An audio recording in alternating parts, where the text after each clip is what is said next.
So you can tell yourself the effort part is the good part. When we focus only on the trophy, only on the grade, only on the win as the reward, you undermine that entire process.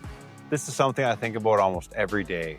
Instead of having goals which have a clear start and finish, I use ongoing systems to continually improve. Most of us know firsthand the feeling you get when you have a big dopamine dump from achieving something. Graduating, getting good marks, passing at video games, hitting milestones. And we also know that feeling of emptiness that comes when we no longer have a valued goal to pursue. When I watched that podcast a few years ago, it was a giant light bulb moment for me.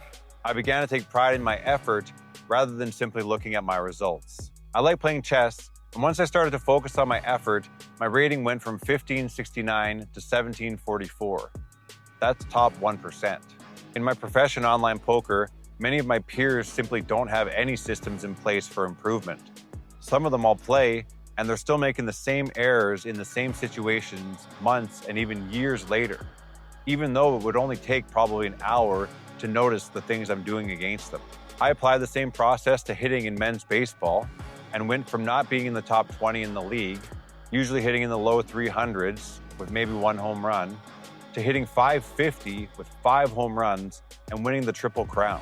It actually feels surreal to start implementing this process because you actually remove the ceiling of what's possible for you.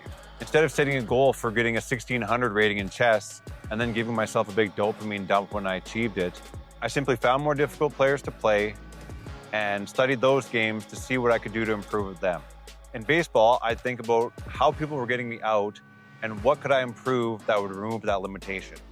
After about 2 dedicated weeks, I hit a ball that jumped off my bat like never before. Everything sequenced perfectly, and it probably went 50 feet farther than any ball I'd ever hit off a tee. But that didn't give me a big rush. I was still seeking new improvements, going home and watching different clips of guys like Tony Gwynn or Barry Bonds to see what else I could learn. Right now, I'm using the same tactics in my everyday life. I made a good budget, and I'm always trying to make it better. Finding apps to cut costs, which credit cards give the best cash back. I'm even changing poker games to try and find one that makes me a higher hourly. And I never get tired of it because there's always going to be areas that can be optimized further. If you haven't ever tried making effort the reward, I highly recommend it. Let other people chase dopamine. You chase success.